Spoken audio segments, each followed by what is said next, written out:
ओम। आज का प्रातः क्लास है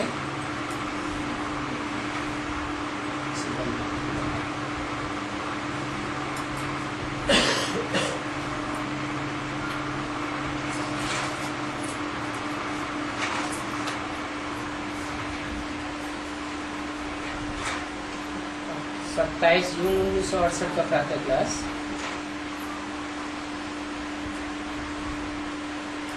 रूहानी बच्चों प्रति रूहानी बाप बैठ समझाते हैं। पहली ही लाइन में अक्सर करके ऐसा वाक्य क्यों बोलते हैं? इसलिए बोलते हैं कि जो बच्चे जिस्मानी याद में बैठे हों, देह की और देहभान की स्थिति में बैठे हों, वो अपन को आत्म की स्थिति में स्थिर कर लें और आत्मा के बाप को याद करें। तो आत्मा के बाप से बैठ सीखेंगे, नहीं तो बुद्धि कहाँ चली जाती है? स्थूल आंखें जिस जिस्मानी बाप को देखती हैं, प्रजापिता जिस्मानी बाप है या रूहानी बाप है? जिस्मानी बाप को आंखें देखती है तो वहां बुद्धि चली जाएगी। जैसे तथाकथित ब्रह्मा कुमार कुमारियों ने रूहानी बाप शिव को देखा या दादा लेखराज ब्रह्मा को देखा? तो जिस्मानी आंख ने जिस्मानी बाप को जल्दी पकड़ लिया और उन्हें जो ज्ञान की प्रॉपर्टी मिलनी चाहिए रूहानी बाप से, वो नहीं मिल पाई। इसलिए बाप बार बार समझाते हैं, स्मृति दिलाते हैं क्या कि रूहानी स्टेज में बैठो और रूहानी बाप को याद करो, तो बुद्धि में रहेगा कि हमको पढ़ाने वाला समझाने वाला रूहानी टीचर है।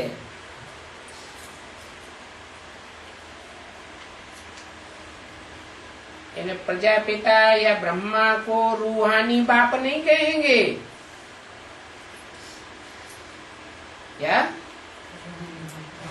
क्या कहेंगे फिर? तो जिस्मानी है। आज के दिन को सतगुरुवार कहते हैं। 27 जून 68 की तारीख के लिए बताया।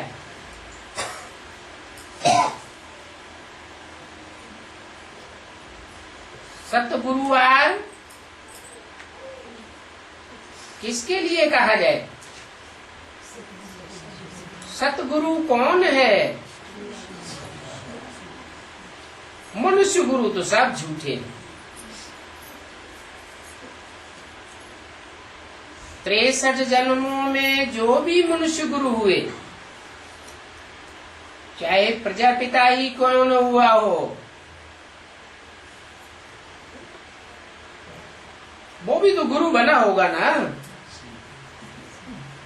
झूठा गुरु था या सच्चा गुरु था? है? वो भी झूठा गुरु।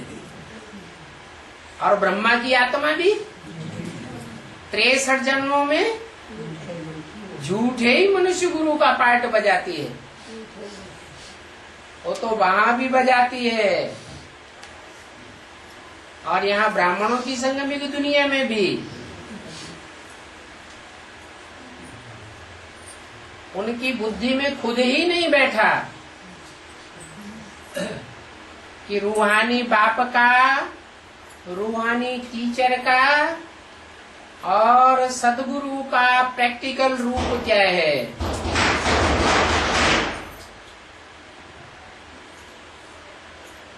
आज मैं थोड़े समय के लिए बुद्धि में बैठा, बाद में बात बुद्धि से उतर गई, और जो संस्था बनाई उसका नाम भी ब्रह्मा कुमारी विद्यालय रखा है। साकार स्वरूप सदगुरु का भूल गया। अगर याद रहता तो मुरलियों में बाबा को ये क्लैरिफिकेशन नहीं देना पड़ता कि तुम अकेले ब्रह्मा के बच्चे नहीं हो। किसके बच्चे हो?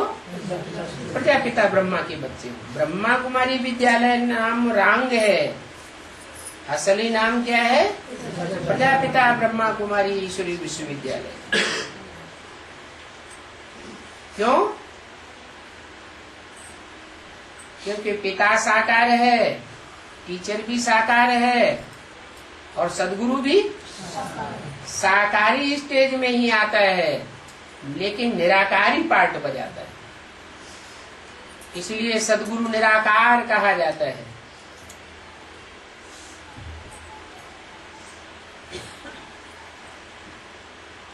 सिर्फ गुरुवार कहना रंग है। क्या कहना चाहिए? सदगुरुवार। क्या अंतर हो गया?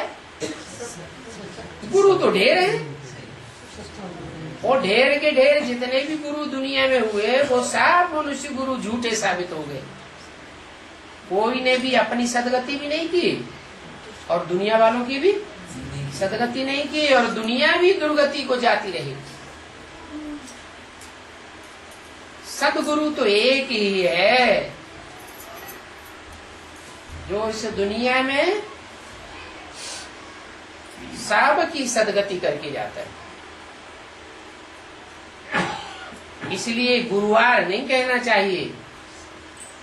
किसका वार? सदगुरु का वार। और गुरु लोग तो बहुत ही ढेर के ढेर हैं, लेकिन सदगुरु तो एक ही है। बहुत हैं इस दुनिया में, बहुत ऐसे हुए हैं और हैं जो अपन को गुरु भी कहते हैं और सदगुरु भी कहते हैं। कहना एक अलग बात और करके दिखाना एक अलग बात हो जाती है। अभी तुम बच्चे समझते हो कि गुरु और सदगुरु में तो बहुत फर्क है। क्या फर्क है? गुरु अनेक होते हैं। गुरु जो अनेक होते हैं वो सब झूठे होते हैं, और सदगुरु एक वो ही सच्चा होता है। सत्य माना सत्य, सत्य माना ही सत्य। सतो प्रधान होगा या रजो तमो प्रधान होगा? सतो प्रधान होगा। और सच्चा एक ही निराकार बाप को कहा जाता है। एक के सिवाय इस दुनिया में कोई भी 100% सच्चा नहीं हो सकता। सब झूठ ही झूठ सुनाते हैं। झूठ सुना सुना करके इस दुनिया को क्या बनाए देते हैं? झूठ खंड बनाए देते हैं।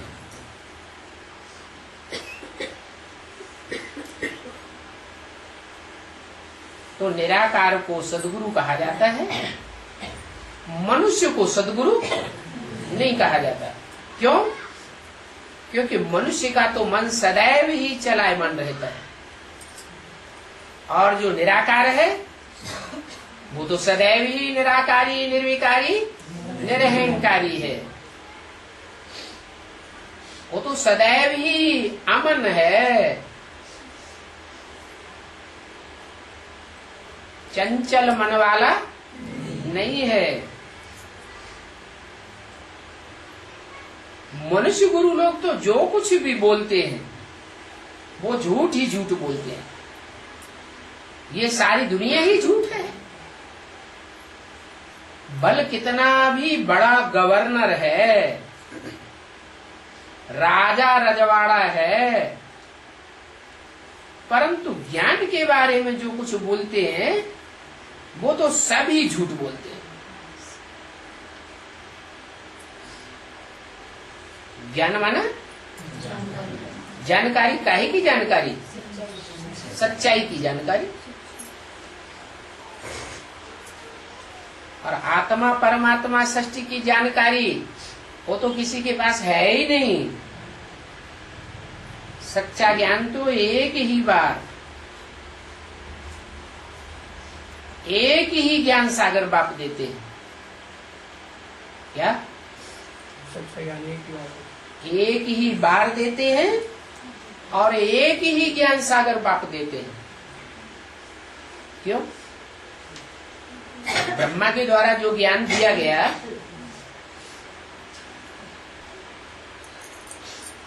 वो ज्ञान सागर बाप के द्वारा नहीं दिया गया। बाप का पाठ है? बाप का पाठ नहीं है। हम बाप नहीं कहेंगे, माँ का पाठ। माँ तो घर संभालती है, माँ की जानकारी में, और बाप जो बाहर दुनिया में घूमता है उसकी जानकारी में फर्क तो होगा ना। बाप तो विश्व पिता है और माता, माता तो भारत माता कही जाती है। तो ये पक्की बात समझो कि मनुष्य मनुष्य को कब ज्ञान नहीं दे सकता। देगा भी तो क्या देगा? है? ज्ञान नहीं देगा, अज्ञान देगा।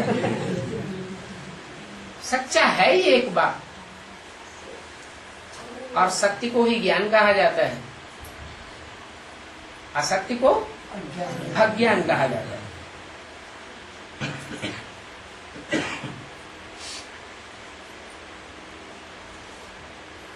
किनका नाम ब्रह्मा है? किनका है? किनका नाम ब्रह्मा है? इनका नाम ब्रह्मा है। माना जिसके बाजू में मैं शिव परमपिता बैठा हुआ हूँ, इनका नाम ब्रह्मा है। ये बाप नहीं है। ब्रह्मा माने ही बड़ी बड़ी मां। ये कब किसी को ज्ञान दे नहीं सकते। क्यों? क्यों ज्ञान नहीं दे सकते? है? क्योंकि माँ तो घर ही तो संभालती है। सीमित ज्ञान होता है, चार दीवारी के अंदर बंधा हुआ ज्ञान है। और बाप तो विश्व पिता है, विश्व धर्म पिताओं को समझाने वाला है। ब्रह्मा के सामने आकर के विश्व के धर्म पिताएं आकर के शीश नहीं निभावेंगे। नवाया क्या? इब्राहिम बुद्ध क्राइस्ट क्या आए ब्रह्मा के सामने? नहीं आए। लेकिन जो विश्व पिता का पार्ट है उसके सामने तो सात धर्म के सात धर्म पिताएं आकर के एक बार माथा जरूर झुकावेंगे।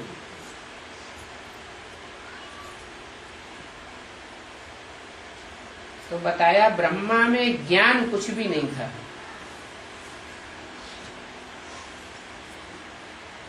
क्यों? ज्ञान नहीं था, है? ब्रह्मा में ज्ञान नहीं था।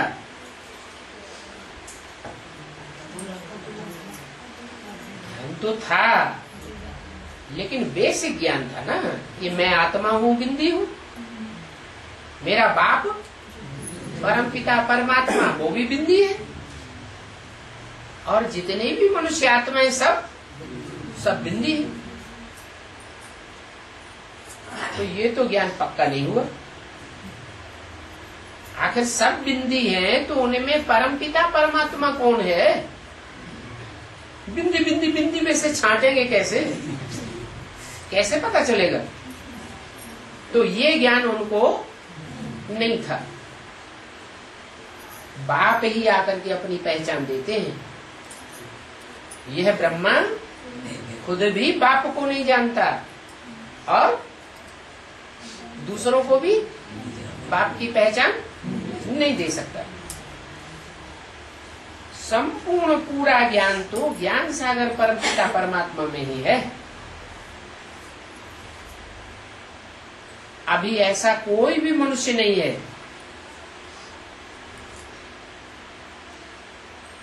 जो अपन को सद्गुरु कहला सके।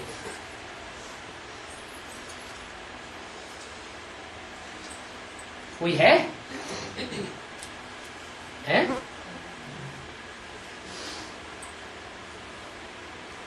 कोई ऐसा मनुष्य है जो अपने को सद्गुरु कहला सके? मनुष्यों में ऐसा कोई भी नहीं है,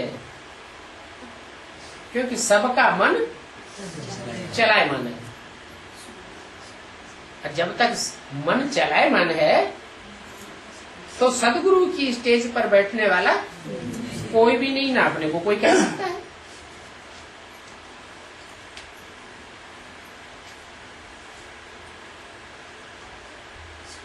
सदगुरु भी कैसा होना चाहिए?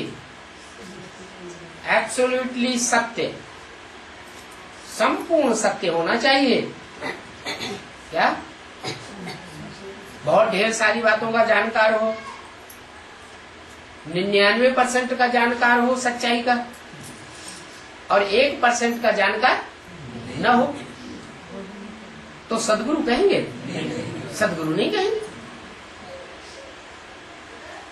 तुम सत्य बन जावेंगे। क्या? अभी एब्सोल्युटली सत्य नहीं है। कोई मनुष्य सत्य अपन को सत्य गुरु कह नहीं सकता, लेकिन तुम सत्य बन जावेंगे। कब? है जब संपन्न संपूर्ण स्टेज होगी तो तुम एब्सोल्युटली सत्य बन जावेंगे। उस समय तुम्हारा मन चलायमान होगा? उस समय मन अमन हो जाएगा। तो सारी दुनिया में अमन चैन नहीं होगा, लेकिन तुम अमन चैन में रहेंगे।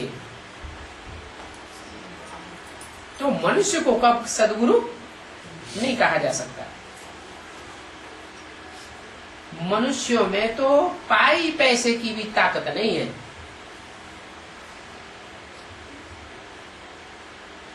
ये भी कौन?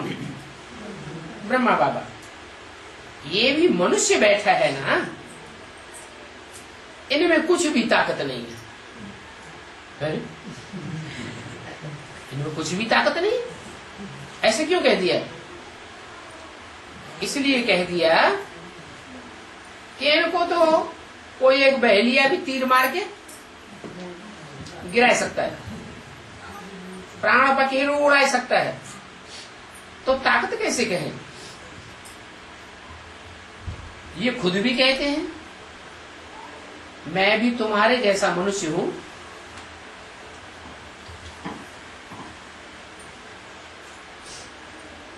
मैं भी पढ़ता हूं। कौन कहता है? ब्रह्मा बाबा कहते हैं मैं भी पढ़ता हूं। अच्छा चलो, 69 तक तो पढ़ते थे, 18 जनवरी तक। अभी भी ब्रह्मा की आत्मा पढ़ती है क्या? पढ़ने वाली है या पढ़ाने वाली है? जो गुलजार दादी में जाके पढ़ाती नहीं है क्या?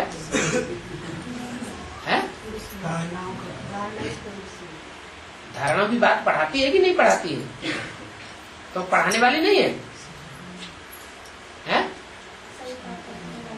धारणाओं को पढ़ाना एक अलग बात, और उन धारणाओं पर प्रैक्टिकल जीवन में चल करके दिखाना एक अलग बात हो जाती है। अगर प्रैक्टिकल जीवन, जिसे साकार मनुष्य शरीर का जीवन कहा जाता है, उस शरीर के द्वारा चलाने वाला बन जाए फिर उसे देवता कहेंगे या फरिश्ता कहेंगे? क्या कहेंगे? तो देवता कहा जाता है। ये तो बाप पढ़ाते हैं।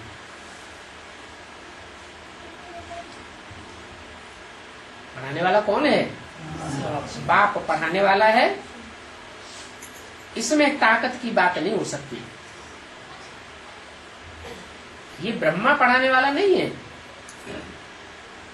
ये ब्रह्मा भी किससे पढ़ते हैं? नहीं, ये ब्रह्मा भी उनसे पढ़कर फिर पढ़ाते हैं। यज्ञ के आदि में भी किनसे पढ़ा? उनसे माने किनसे? प्रजापिता से पढ़ा, फिर बैठ तुम बच्चों को पढ़ाया। चलो बेसिक नॉलेज ही पढ़ाई, लेकिन खुद की नॉलेज थी क्या? खुद की नॉलेज से साक्षात्कारों के अर्थ को समझा क्या?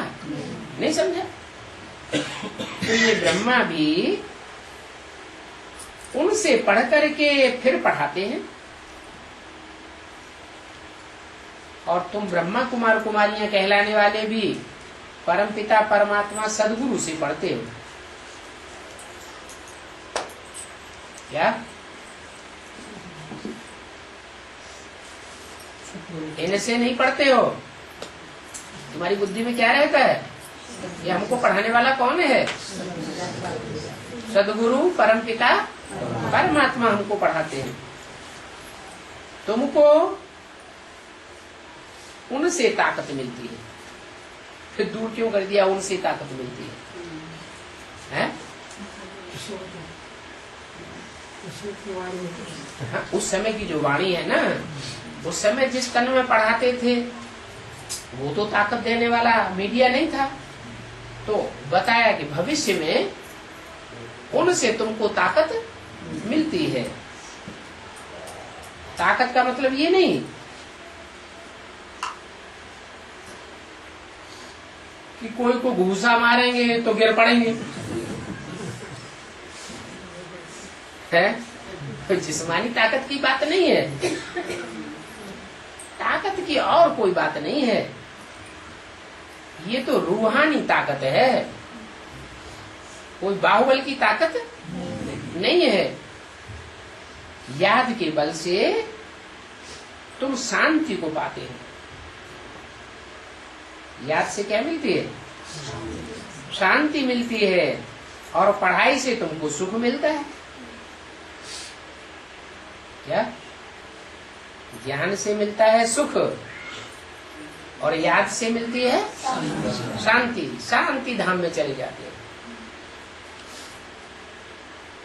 सब पाप कर्म भस्म हो जाते हैं और आत्मा शांत हो जाती है। जैसे और टीचर्स तुमको पढ़ाते हैं, वैसे बाप भी पढ़ाते हैं और ये भी पढ़ते हैं। स्टूडेंट है तो देहधारी जो भी हैं वो सभी स्टूडेंट हैं। ऐसे क्यों कहिए? हैं? ऐसे क्यों कह दिया? ऐसे क्यों होता है कि देहधारी सभी स्टूडेंट हैं? देहधारी हैं माने देह में धरी हुई है बुद्धि। अपनी देह में धरी हुई है तो भी, और पराई देह में बुद्धि धरी रहती है तो भी। इसका मतलब रूहानी की स्टेज सदाकाल रहती ही नहीं है। ये तो पढ़ाई है ही, जिसकी पहली सीढ़ी क्या है? मैं आत्मा हूं। तो पहली सीढ़ी ही जिसने नहीं पढ़ी पूरी, आत्मिक स्टेज में पूरा स्थिर नहीं हुआ, तो पढ़ना अभी बाकी है या खत्म हो गया पढ़ाई? पढ़ना बाकी है। बाप को तो दे ही नहीं है। कौन से बाप को? मनुष्य सृष्टि के बाप को तो देह है, लेकिन आत्माओं के बाप परम पिता को तो अपनी देह है ही नहीं। वो तो सदैव ही निराकार है। साकार रथ में आते हैं तो भी स्टेज कैसी होती है? निराकार स्टेज होती है। वो ही आकर हमको पढ़ाते हैं। हमको पढ़ाने वाला कोई साकारी देहधारी मनुष्य नहीं है। जैसे और स्टूडेंट पढ़ते हैं वैसे तुम भी पढ़ते हो। इस पढ़ाई में कोई मेहनत की बात नहीं है। क्या वो जिस्मानी पढ़ाई होती है? प्राइमरी स्कूल में बच्चे पढ़ने जाते हैं, पीठ पे गधे की तरह कितना वजन लाद देते हैं। कितनी मेहनत करते हैं बच्चे छोटे छोटे। इसमें कोई ऐसी मेहनत की बात, जिस्मानी कोई मेहनत नहीं है। पढ़ने के समय हमेशा ब्रह्मचर्य में रहते हैं। शादी होने से पहले पढ़ते हैं ना। ब्रह्मचर्य में पढ़कर जब पूरा करें तब बाद में विकार में गिरते हैं। जो मनुष्य होते हैं वो तो मनुष्य जैसे ही देखने में आते हैं। कहेंगे ये फलाना आदमी है, ये LLB है, ये MLA है, क्योंकि उनको पढ़ाई प्रैक्टिकल में मिल जाती है ना। MLA हो चाहे LLB हो, शिकल तो उनकी वही रहती है कि बदल जाती है। शिकल तो वही रहती है, लेकिन तुम्हारी शिकल जब रूहानी बनती है तो तुम्हारी शिकल ही बदल जाती है, रूहानी स्टेज बन जाती है।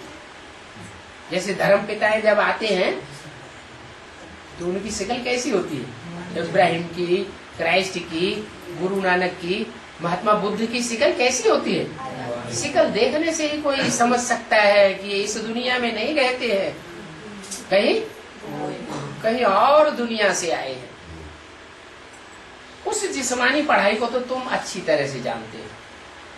तो उसमें कोई शिकल आदि बदलने की बात, शकल सूरत बदलती नहीं है।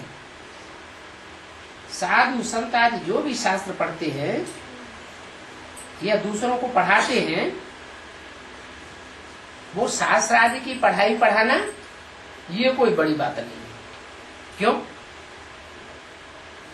बड़ी बात नहीं? क्योंकि पहले पढ़ते हैं फिर दूसरों को पढ़ाते हैं, और जितना पढ़ा होगा उतना ही पढ़ाएंगे। कोई प्रश्न कर दे, ऊपर नीचे कोई प्रश्न कर दे तो कहेंगे हम शास्त्रों में देख करके फिर बताएंगे, या तो फिर झूठा ही पढ़ा देंगे। तुम्हारी पढ़ाई तो ऐसी है जिसमें कोई भी शास्त्र तुमको रेफर करने की दरकार ही नहीं। तुमसे कोई प्रश्न करे तुम बैठे बैठे उसको जवाब देवेंगे। तो उस पढ़ाई में कोई बढ़ाई नहीं है, क्योंकि पढ़ करके पढ़ाते हैं ना। उससे कोई को भी शांति नहीं मिल सकती। खुद भी शांति के लिए धक्के खाते रहते हैं। जंगल में अगर शांति होती तो फिर जंगल से वापस क्यों लौटते हैं? पहले जंगलों में रहते थे ना, और अब सब सन्यासी जंगल में रहते हैं या शहरों में घुस पड़े। इसका मतलब जंगलों में उनको शांति नहीं मिली, तब तो शहरों में घुस पड़े।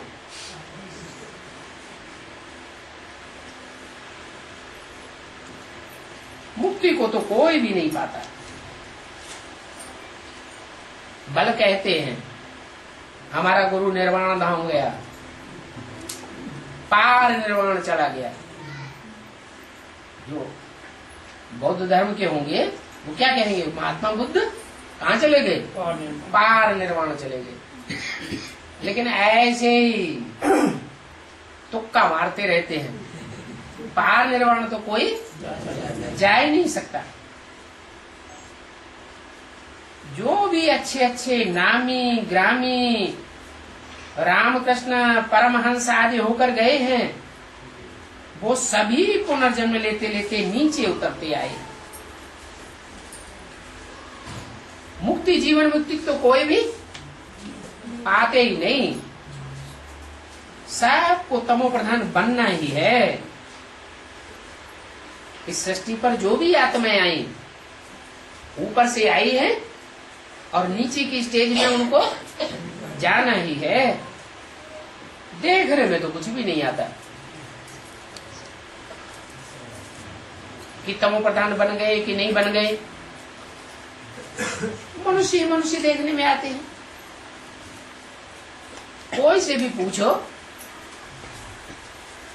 तुमको गुरु से क्या मिलता है, कहेंगे थोड़ी शांति मिलती है। ये कहेंगे संपूर्ण शांति मिली, ये तो कोई भी नहीं कहेंगे। परंतु बाप कहते हैं कि गुरुओं से कोई भी शांति नहीं मिलती। अगर शांति मिलती होती तो दुनिया में भी शांति बढ़ती या घटती? दुनिया में भी शांति बढ़ जानी चाहिए, लेकिन दुनिया तो और ही अशांत होती जा रही है। शांति का अर्थ ही वो नहीं जानते कि शांति का अर्थ क्या है। अभी तुम समझते हो कि बाबा ज्ञान का सागर है और कोई भी साधु संत आदि ज्ञान के सागर नहीं हो सकते, कोई भी शांति नहीं दे सकते। मनुष्य जो भी है वो किसी को शांति दे न सके। क्यों नहीं दे सकते? क्यों नहीं दे सकते शांति? इसलिए शांति नहीं दे सकते कि मन खुद ही अशांत रहता है। किसी का भी मन एकाग्र होता ही नहीं, सबका मन चंचल है। जो खुद चंचल मन वाले हैं वो दूसरों की चंचलता को कैसे खत्म करेंगे? तुम बच्चों को तो पहले पहले यह निश्चय करना है कि शांति का सागर एक ही बाप है जो हमको पढ़ाते हैं।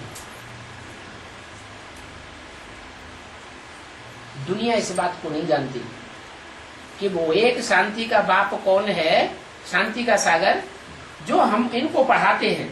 तुम जानते हो सृष्टि का चक्र कैसे फिरता है, वो भी बाप ने समझाया है। तो तुम जानते हो शांति के सागर ही तो शांति देंगे। मनुष्य मनुष्य को तो कुछ भी सुख व शांति नहीं दे सकता। बाप से तुम बच्चों को ही ये पढ़ाई मिलती है और ये है उनका रथ। ये भी तुम्हारे जैसा स्टूडेंट है और यह भी गृहस्थ व्यवहार में रहने वाला था। किसकी बात हो रही है? ब्रह्मा बाबा। सिर्फ बाप को लोन दिया है, सो भी लोन भी जो दिया है सो भी वानप्रस्थ अवस्था में दिया है। ऐसे नहीं कि नौजवान अवस्था में लोन दे दिया। जब सारे सुख भोग लिए दुनिया के, सब अनुभव कर लिया, फिर वानप्रस्थ अवस्था में बाप को ये रथ का लोन दे दिया। तुमको कहते हैं यह है ब्रह्मा, तुमको कहते हैं इसने खुद तो बहुत ही विकार के सुख देखे। मनुष्य तुमको कहते हैं ना, जो नौजवान ज्ञान में आते हैं वो अक्सर ये प्रश्न करते हैं कि तुम्हारे ब्रह्मा ने तो दुनिया के सारे सुख भोग लिए, बहुत ही विकारी सुख देखे। बूढ़ा हुआ तो कहते हैं ये छोड़ दो। तो तुम्हारा गुरु ही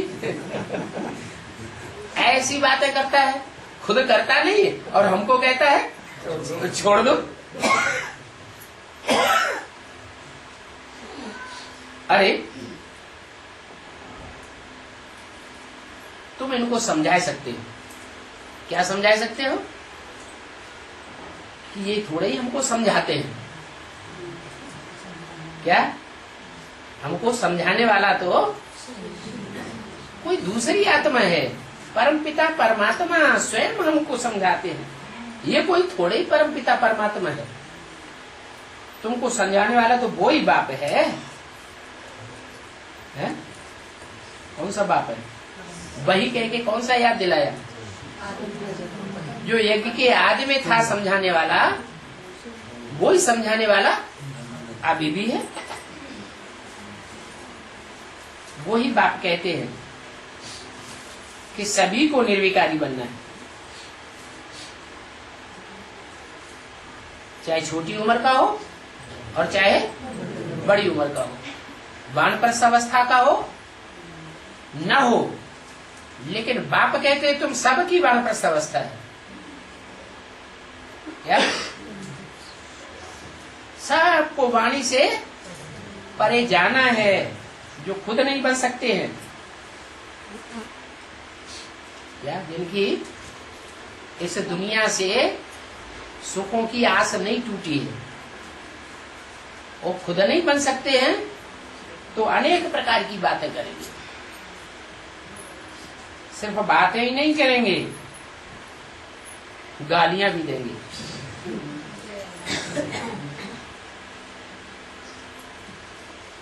वो क्यों गालियां देते हैं? अरे झगड़ा किस बात का? कोई का झगड़ा होता है तभी तो गाली देता है। किस बात का झगड़ा है? हाँ, समझते हैं हमारा जन्म जन्मांतर का मूत तो बाप का वर्षा मिला है, हमें लौकिक बाप से मूत का वर्षा मिला है, वो अभी ये हमको छुड़वाए दे रहे। अभी तुम तो जानते हो कि छुड़ाने वाला तो बेहद का बाप है, छुड़ाने वाला कोई है ब्रह्मा नहीं है। 27:59 की वाणी का दूसरा दिन। इनको भी उसने छुड़वाया। किसने? है इनको माने ब्रह्मा बाबा, उसने माने ये कि आदि में इनको भी क्यों लगा दिया? खुद छोड़ने वाला होगा तब तो दूसरे को छुड़वाएगा। खुद ही छोड़ने वाला नहीं होगा तो दूसरों के ऊपर असर पड़ेगा? नहीं पड़ेगा। वो विकारों का वर्षा छोड़ ही नहीं सकते। तो इनको भी किसने छुड़वाया? उसने छुड़वाया। किसने? यज्ञ के आदि में जो था उसने खुद भी छोड़ा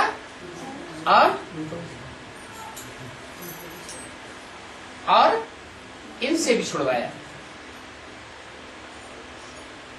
तब इतने बच्चे निकले। यज्ञ के आदि में जो बच्चे निकले, जो आदि के निकले हुए अभी तक काम दे रहे हैं, वो त्याग तपस्या से निकले ना। खुद भी त्याग तपस्या की और इनसे भी कराई, तब इतने बच्चे निकले। त्याग से ही भाग्य बनता है। अभी जो नए नए निकलते हैं वो थोड़े दिन चलते हैं, बाद में डगमग होने लग पड़ते हैं।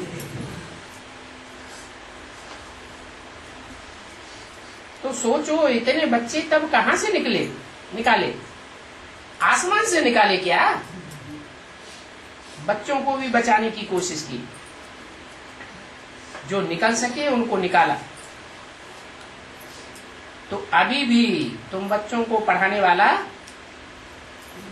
कोई मनुष्य नहीं है क्या?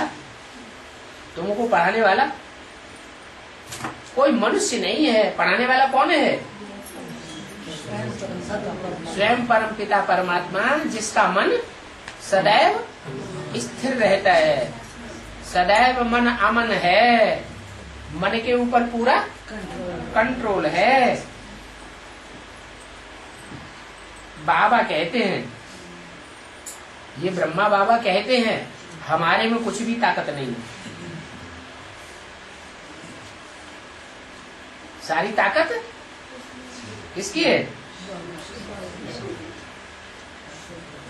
सारी ताकत शिव बाबा की है।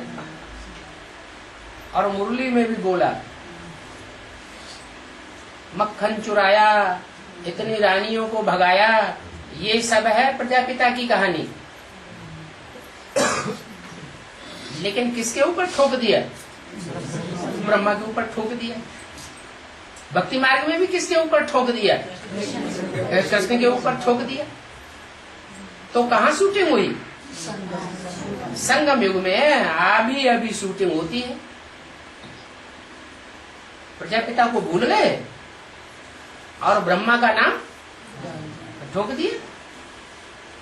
तो बाबा कहते हैं, कौन से बाबा कहते हैं हमारे में कुछ भी ताकत नहीं? ब्रह्मा बाबा कहते हैं हमारे में कुछ भी ताकत नहीं। हमारी ताकत नहीं जो हम इतनी 300-400 कन्याओं माताओं को इकट्ठा कर पाते।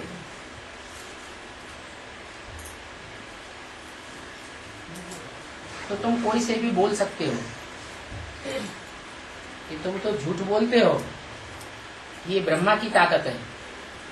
नहीं, सब शक्तिवान तो एक ही निराकार बाप को कहा जाता है और किसी को भी नहीं कहा जाता है।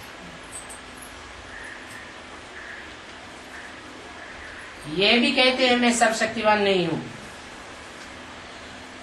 शक्तिवान एक ही बाप है और वो ही तुमको नॉलेज दे रहे हैं। बाप ही समझाते हैं, बाप ही समझाते हैं। ये विकार तुम्हारा सबसे बड़ा दुश्मन है। किसी की समझाने का असर कब पड़ेगा? है? कब असर पड़ेगा? जब खुद ऐसी स्टेज में होगा तो दूसरों के ऊपर असर पड़ेगा। अगर ऐसी स्टेज में नहीं होगा तो दूसरों के ऊपर असर भी नहीं पड़ेगा। अगर 1% ऐसी स्टेज में होगा तो 1% असर पड़ेगा। 50% ऐसी स्टेज में होगा तो 50% जितनों को समझाएगा उनमें से 50% समझ ही जाएंगे। 100% अगर ऐसी स्टेज में होगा तो जो सामने आएगा वो ही बदल जाएगा। जो पारसनाथ का गायन है, क्या गायन है? पारस पत्थर जहाँ लोहे से छूता है तो सोना बन जाता है। ऐसा कोई पत्थर नहीं होता है। ये कोई पत्थर बुद्धि मनुष्य की बात है जो लिंग के रूप में दिखाया जाता है। वही पत्थर से क्या बन जाता है? पत्थर बुद्धि से पास बुद्धि बन जाता है। तो बाप ही समझाते हैं, जो बाप सब शक्तिवान है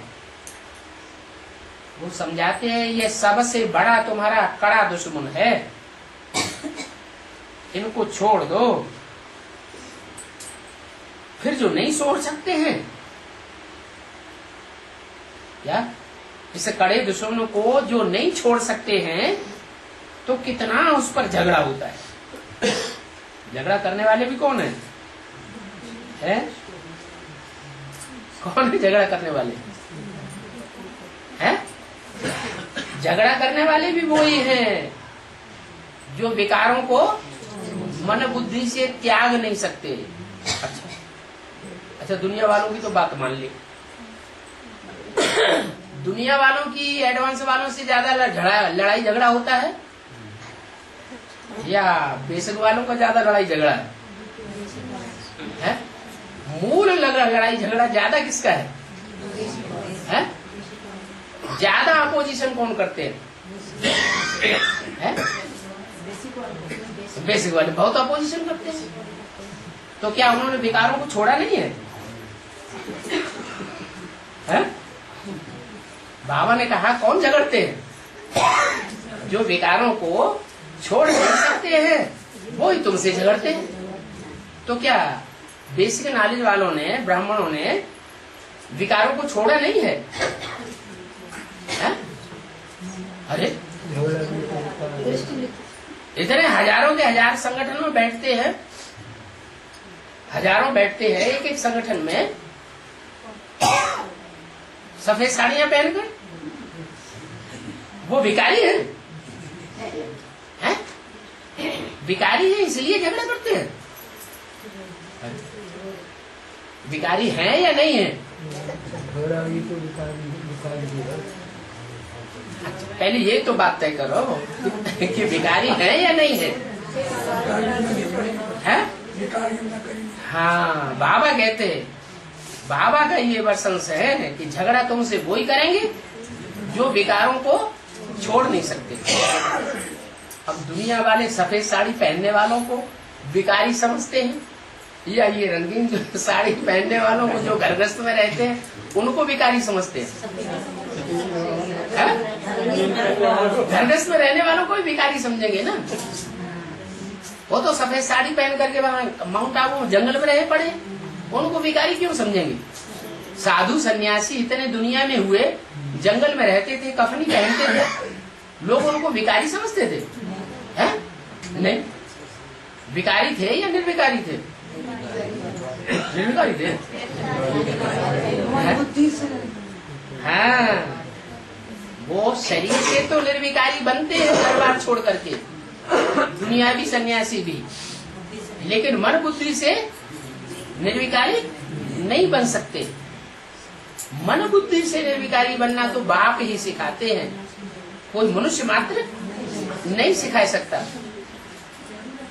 और बीके वालों में भी यही झगड़ा है एडवांस पार्टी के मुकाबले। क्या कि हम कहते हैं कि घरगृहस्थ में साथ में रहकर, साथ में सोकर, साथ में खाते पीते भी हम निर्विकारी रह सकते हैं, और वो इस बात को स्वीकार करने के लिए तैयार है, क्योंकि अंदर से अपनी कमजोरी तो महसूस हो ही जाती है। माइयां भी कोई कोई ऐसी निकल पड़ती है जो विकार के लिए हंगामा कर देती है। उनका नाम है सूपनखा पूतना। क्या कहा? ये बात दोनों तरफ लागू होती है, एडवांस पार्टी में भी लागू होती है और बेसिक में भी लागू होती है। ये असुरों के नाम है सूपनखा। क्या? सूपनखा ऐसी बाहुबली थी कि उसको नाखून जो दिखाए जाते हैं वो सूप की तरह बड़े बड़े नाखून दिखाते हैं, नाखून से फाड़ के रख देती थी। काम क्या करती थी? राम और रावण का युद्ध कराई देती थी। गलती अपनी, फिदा हुई खुद। राम लक्ष्मण के ऊपर चक्कर खुद काटती थी, और रावण से क्या झगड़ा कराई दिया कि इन्होंने हमको कुदृष्टि से देखा है, हमारे साथ बेइज्जती बेसलूकी की, ऐसी ऐसी बातें करके झगड़ा कराई दिया। उनको कहते हैं सूपनखा। और पूतना किनको कहा जाता है? पूत माने पवित्र, ना माने नहीं। जो खुद पवित्र नहीं है, अंदर से सच्चाई नहीं है, अंदर से विकारों की भड़ास भरी पड़ी, लेकिन बाहर से ऐसे दिखाते हैं हम बड़े निर्विकारी हैं। ये असुरों के नाम हैं, और यह असुरों के नाम इसी समय ही तैयार होते हैं। नाम कब पढ़ते हैं? ऐसे ऐसे काम किए हैं तो नाम पढ़ते हैं। बाबा कहते हैं इस संगम युग में किसी की कोई बात छिपी नहीं रह सकती। क्या? कोई कितना भी छिपाना चाहे, लेकिन वो अपनी बात को अंत तक छिपाए नहीं सकेगा। इस दुनिया में सब कुछ उजागर हो जाएगा। जिन्होंने बाप को पोता मेल दे दिया वो तो बात अलग, बाकी जिन्होंने बाप से भी छुपा लिया उनकी कुछ भी कथनी करनी दुनिया की नजरों से छुपेगी नहीं। इस समय सब आसुरी संप्रदाय हैं, सिर्फ तुम बच्चे हो संगम युग पर।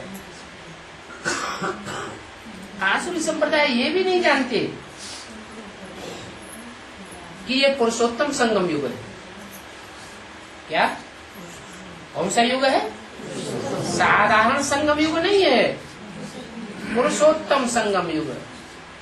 पुरुषों में जो भी पुरुषार्थी हैं पुरुष, उन पुरुषों के बीच में, ब्राह्मणों के बीच में कोई ऐसा पुरुष भी है जो इस दुनिया में उत्तम से उत्तम पार्ट बजाने वाला है। पुरुषों में उत्तम पार्टधारी, हीरो पार्टधारी है, इस बात को तुम जानते हो और कोई नहीं जानते। बाप कितना अच्छी रीति बैठ समझाते हैं कि संगम युग में और पुरुषोत्तम संगम युग में क्या अंतर है। पुरुषोत्तम संगम युग किसको कहा जाता है और साधारण संगम युग किसको कहा जाता है? पुरुषोत्तम संगम युग तभी कह सकते हैं जब पुरुषों में उत्तम से उत्तम पार्ट बजाने वाली आत्मा हमारी बुद्धि में क्लियर हो जाए। बहुत हैं जिनको उस बाप के ऊपर पूरा निश्चय ही नहीं। किस बाप के ऊपर? जो संसार में पुरुषोत्तम बनकर प्रत्यक्ष होने वाला है, उस बाप के ऊपर निश्चय ही नहीं है। और बहुत ऐसे भी है जिनको निश्चय है, पूरा निश्चय।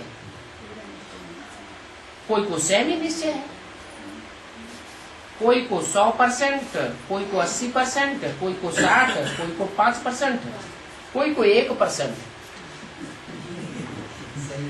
जिनको 1% निश्चय है उनके सामने थोड़ी सी परीक्षाएं आएगी और हिल जाएगा, निश्चय बुद्धि बन जाएगी। अभी भगवान श्रीमत देते हैं, बच्चे कहने वाला कौन है? मुझे याद करो।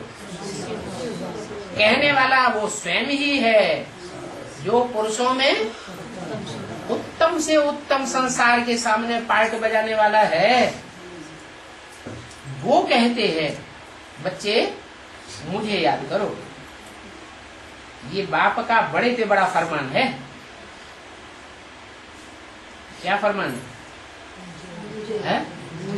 मुझे याद करो। बीके वाले इसको क्या समझेंगे? मुझे याद करो। वो कहेंगे या तो ब्रह्मा बाबा को याद करो, या तो कहेंगे बिंदु को याद करो। अब ब्रह्मा बाबा को भी पुरुषोत्तम नहीं कह सकते, पुरुषोत्तम नारायण कहेंगे। क्यों? क्यों नहीं कहेंगे? क्योंकि इस जीवन में नर से नारायण वो तो नहीं बने, अगले जन्म में बनेंगे, तो ये तो कोई बात ही नहीं हुई। अब तुम तो इसी जन्म में नर से नारायण जैसे बनते हो। बाप का बड़े से बड़ा फरमान तुम मानते हो। जिनको जानकारी ही नहीं है, पहचान ही नहीं है पुरुषोत्तम की, वो फरमान को कैसे मानेंगे? निश्चय हो तब तो उस फरमान पर चले जो फरमान बाप देते हैं। मुकर्ररत के द्वारा देते हैं या सबके द्वारा देते हैं? मुकर्ररत के द्वारा देते हैं। बाप कहते हैं हे मीठे बच्चों, तुम अपन को आत्म समझ बाप को याद करो। कोई बड़ी बात नहीं कहते हैं। क्या कहते हैं?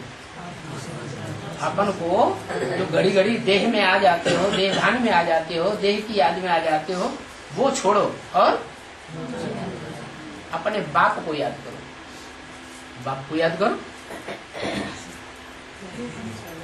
जड़ को याद करें या चैतन्य को याद करें? जड़ को याद करो। चैतन्य बाप कैसा होता है और जड़ कैसा होता है? हैं? सिर्फ बिंदी कहें तो कहेंगे जड़, परम धाम में आत्माएं सब बिंदी बिंदी। तो आत्माएं जड़वत है या चैतन्य है? जड़वत। इस दुनिया में भी हम अगर बिंदी को याद करते हैं तो जड़ को याद करते हैं या चैतन्य को याद करते हैं? तो भी जड़ को। चैतन्य का खुलासा कर दिया मुरली ने। चैतन्य किसे कहा जाता है? बताया कि बोलता चालता को चैतन्य कहा जाता है। बोलता भी हो और हलन चलन भी करता हो। बिंदी बोलती है, बिंदी तो नहीं बोलती। हलन चलन करती हुई दिखाई पड़ती है? नहीं करती।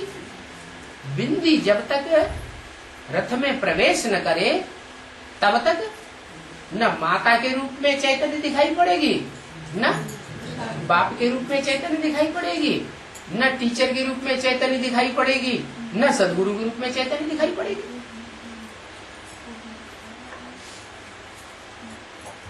बाकी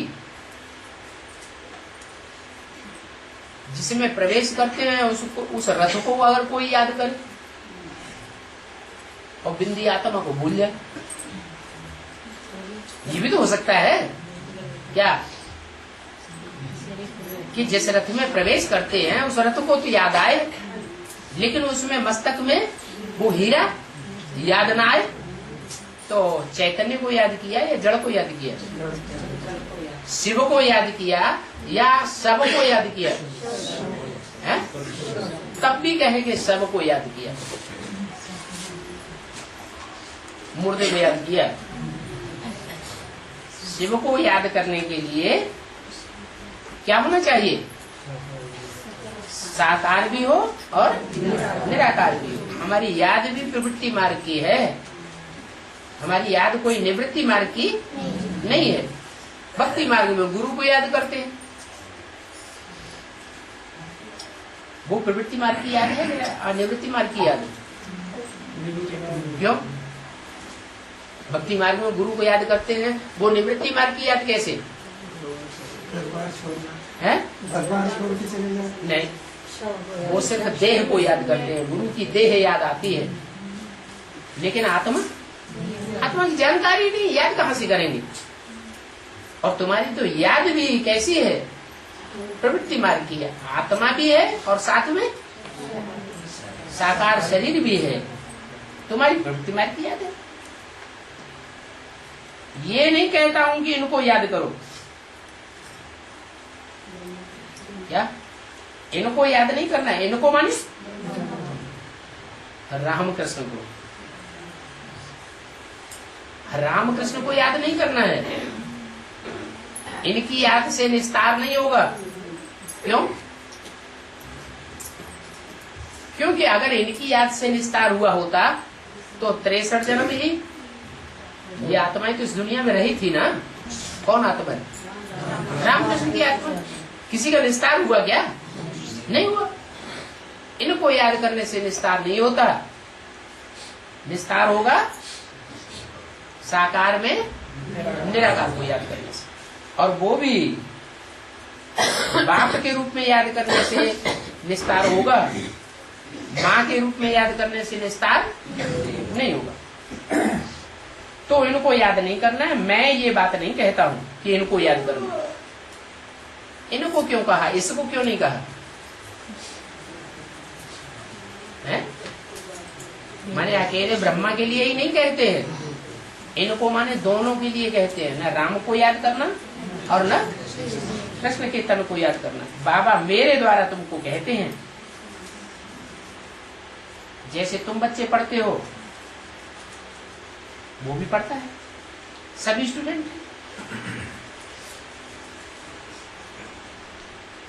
पढ़ाने वाला एक ही टीचर है, ये सभी मनुष्य पढ़ते हैं। और यहां तुमको पढ़ाते हैं ईश्वर, तुम आत्माएं पढ़ती हो। इसमें आत्माभिमानी बहुत बहुत बनना है। बैरिस्टर बनते हैं, इंजीनियर बनते हैं, बनती तो आत्मा ही है, परंतु उनमें देहभान रहता है। क्योंकि हर आत्मा को अभी देहभान आ गया है। आत्मा अभिमानी की बदली देह अभिमानी बन पड़े हैं। जब आत्मा अभिमानी बने फिर विकारी कहेगी या निर्विकारी कहेंगे? है? जब आत्मा अभिमानी बने तब फिर क्या कहेंगे? तब निर्विकारी कहेंगे। फिर विकारी नहीं कहला सकते। जो आत्मा अभिमानी होंगे उनको कब विकार का ख्याल भी नहीं आवेगा। क्या विकारी संकल्प उनको पैदा नहीं होंगे। जब तक विकारी संकल्प पैदा होते हैं बुद्धि में तब तक आत्मा अभिमानी है या देह अभिमानी है? देह अभिमानी। देह के साथ ही विकार किया जाता है। आत्मा के साथ विकार थोड़ी पैदा होता है। अच्छा, ओम शांति।